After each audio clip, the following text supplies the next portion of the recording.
Uses of quadratic equation. So ಹುಡುಗರ, quadratic equation ಹೇಗೆ ಉಪಯೋಗಿಸ್ತೀವಿ ಅಂತ ಹೇಳಿದ್ರೆ, ನಾವು ಕ್ವಾಡ್ರಾಟಿಕ್ ಎಕ್ಸ್ಪ್ರೆಷನ್ ಹೋಗ್ಬೇಕಾಗುತ್ತೆ ಅರ್ಥ ಮಾಡ್ಕೊಳ್ಳೋದಕ್ಕೆ. So quadratic expression being equated to a particular condition leads to a quadratic equation. ಇದನ್ನ ಅರ್ಥ ಮಾಡಿಸ್ತೀನಿ ಒಂದು ಎಕ್ಸಾಂಪಲ್ ಉಪಯೋಗಿಸಿ. ಕ್ವಾಡ್ರಾಟಿಕ್ ಎಕ್ಸ್ಪ್ರೆಷನ್ ತಗೊಂಡಿದ್ದೀನಿ ಒಂದು. ಏನಿದೆ quadratic expression? This is nothing but profit of a company is expressed as P of M, which is equal to minus M square plus 12M minus 9. So ಇದು ಈ ಪರ್ಟಿಕ್ಯುಲರ್ ಎಕ್ಸ್ಪ್ರೆಷನ್ ಇದು ಇದರಲ್ಲಿ ಏನು ಉತ್ತರ ಬರುತ್ತಾ, ಒಂದು ಅಂತ ಉತ್ತರ ಬಂತು ಅಂತ ಹೇಳಿದ್ರೆ, that is per day the amount of profit in terms of lakhs ಅಂತ ಹೇಳಿದ್ರೆ 1 ಲಕ್ಷ ಪ್ರಾಫಿಟ್ ಬರುತ್ತೆ ಅಂತ ಹೇಳಿ ಲೆಕ್ಕ. ಇದರಲ್ಲಿ 0 ಬಂತು ಅಂತ ಹೇಳಿದ್ರೆ ಪ್ರಾಫಿಟು ಇಲ್ಲ, ಲಾಸು ಇಲ್ಲ. ಇದರಲ್ಲಿ 10 ಬಂತು ಅಂತ ಹೇಳಿದ್ರೆ 10 ಲಕ್ಷ. ಇದರಲ್ಲಿ 2 ಬಂತು ಅಂತ ಹೇಳಿದ್ರೆ 2 ಲಕ್ಷ. ಇದರಲ್ಲಿ 0.2 ಬಂತು ಅಂತ ಹೇಳಿದ್ರೆ 20,000 ಆ ಲೆಕ್ಕ. ಆಯ್ತಾ? ಮತ್ತೊಂದ್ಸತಿ ಹೇಳ್ತೀನಿ. ಈ ಪರ್ಟಿಕ್ಯುಲರ್ ಎಕ್ಸ್ಪ್ರೆಷನ್ ನಮ್ಮ ಕಂಪನಿ ಲಾಸ್ ಇಲ್ಲಾಂದ್ರೆ ಪ್ರಾಫಿಟ್ ಬಗ್ಗೆ ಮಾತಾಡ್ತಾ ಇದೆ. ಇಲ್ಲಿ ಬೇಸಿಕಲಿ ಪ್ರಾಫಿಟ್. ಪಾಸಿಟಿವ್ ವ್ಯಾಲ್ಯೂ ಬಂತು ಅಂತ ಹೇಳಿದ್ರೆ ಪ್ರಾಫಿಟ್ ಅಂತ ಹೇಳುತ್ತೆ, ನೆಗೆಟಿವ್ ವ್ಯಾಲ್ಯೂ ಬಂತು ಅಂತ ಹೇಳಿದ್ರೆ ಲಾಸ್ ಆಗುತ್ತೆ ಆ ಲೆಕ್ಕ.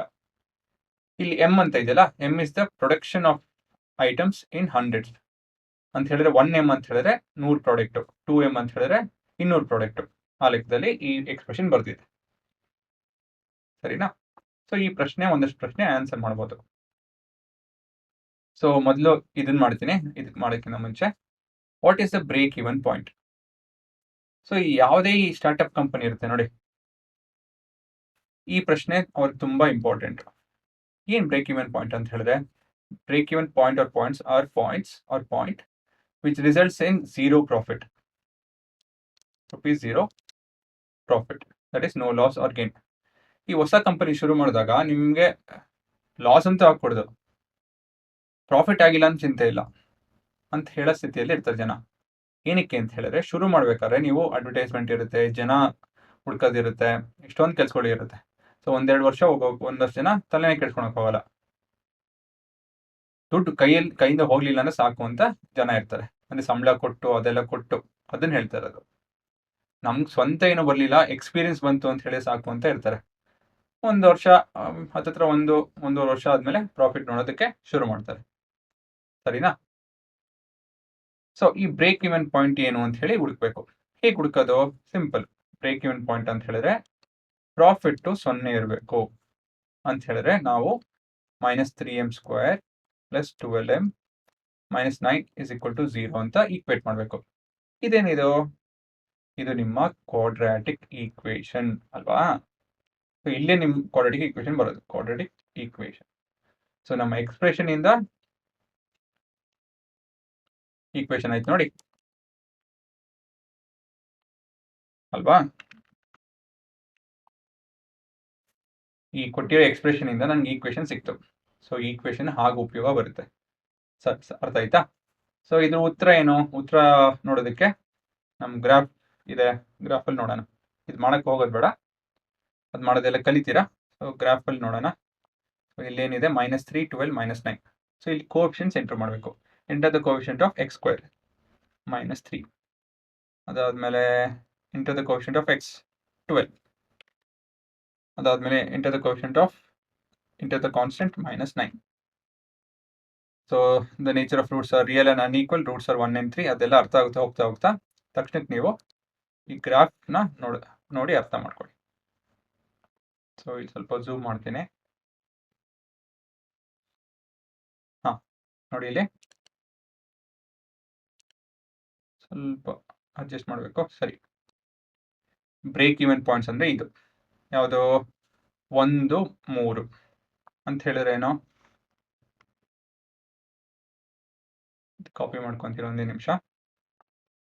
ಹುಡುಗರು ಇಲ್ಲಿ ನೋಡ್ರಿ ಹುಡುಗರ ಒಂದೇ ನಿಮಿಷ ಇದೆಲ್ಲ ಅರೇಂಜ್ಮೆಂಟ್ ಮಾಡ್ಕೊತಾ ಇದೀನಿ. ಈ ಪಾಯಿಂಟ್ ಸರಿನಾ? ಇದಕ್ಕಿಂತ ಕಮ್ಮಿ ಆಯ್ತು ಅಂತ ಹೇಳಿದ್ರೆ ನಿಮ್ಗೆ ಲಾಸ್ ಆಗುತ್ತೆ. 3ಕ್ಕಿಂತ ಹೆಚ್ಚಾಯ್ತು ಅಂದ್ರೆ ಕೂಡ ಲಾಸ್ ಆಗುತ್ತೆ. ಸೊ ಬೇಸಿಕಲಿ 1 ಇಲ್ಲಾಂದ್ರೆ 0 ಅಂತ ಹೇಳಿದ್ರೆ 100 ಇಲ್ಲಾಂದ್ರೆ 300 ಪ್ರಾಡಕ್ಟ್ ದಿನ ಪ್ರೊಡ್ಯೂಸ್ ಮಾಡಿದ್ರೆ ನೀವು ಕಂಪನಿ ಲಾಸ್ ಆಗಲ್ಲ, ಪ್ರಾಫಿಟ್ ಕೂಡ ಆಗಲ್ಲ. ಏನಿರ್ತಿರೋ ಜನ, ಏನಿರುತ್ತೋ ಬಾಡಿಗೆ, ಏನಿರುತ್ತೋ ಎಕ್ವಿಪ್ಮೆಂಟು, ಲೋನ್ ತೊಗೊಂಡಿದ್ರೆ ಅದೆಲ್ಲ ಹೋಗಿ ನಿಮ್ಮ ಕೈಯಲ್ಲಿ ದುಡ್ಡು ಉಡ್ಕೊಳೋದು ಇಲ್ಲ, ನಿಮ್ಮ ಕಡೆಯಿಂದ ಖರ್ಚು ಆಗಲ್ಲ. ಅದ್ರ ಪಾಡು ಅದು ನಡ್ಕೊಂಡು ಹೋಗ್ತಾ ಇದೆ ಅಂತ ಲೆಕ್ಕ. ನೀವು ಯೋಚನೆ ಮಾಡ್ಬೋದು, ಸರ್ 3ಕ್ಕಿಂತ ಹೆಚ್ಚು ಮಾಡಿದ್ರೆ ಅದು ಹೆಂಗೆ ಲಾಸ್ ಆಗುತ್ತೆ ಅಂತ ಹೇಳಿ.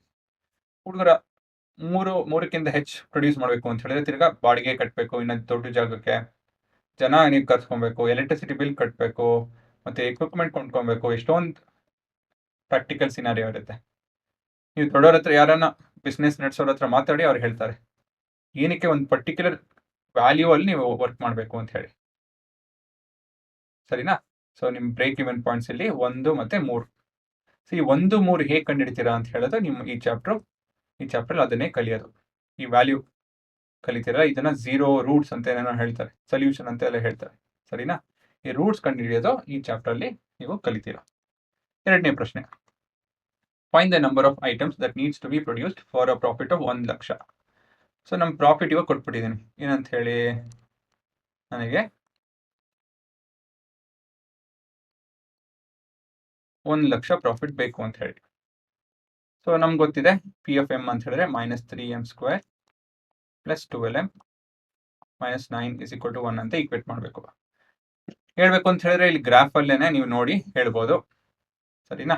1 ಲಕ್ಷ ಎಲ್ಲಿ ದುಡಿತೀರಾ ಅಂತ ಹೇಳಿ.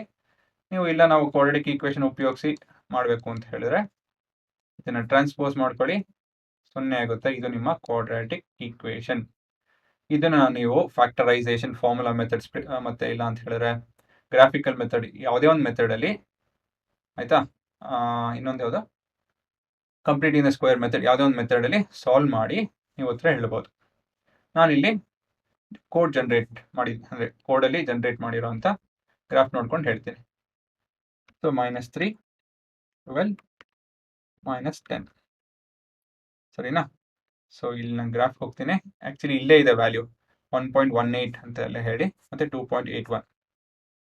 ಸೊ ನೀವು ದಿನದಲ್ಲಿ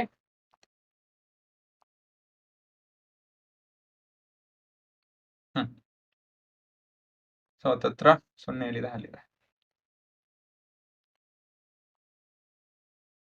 ಸರಿನಾ? ಇವೆರಡು ಪಾಯಿಂಟ್ ಇಂಪಾರ್ಟೆಂಟ್ ನಮಗೆ. 1 ಲಕ್ಷ ಪ್ರಾಫಿಟ್ ಬೇಕು ಅಂತ ಹೇಳಿದ್ರೆ ಇವೆರಡು ಪಾಯಿಂಟ್ ಇಂಪಾರ್ಟೆಂಟ್. ಸರಿನಾ?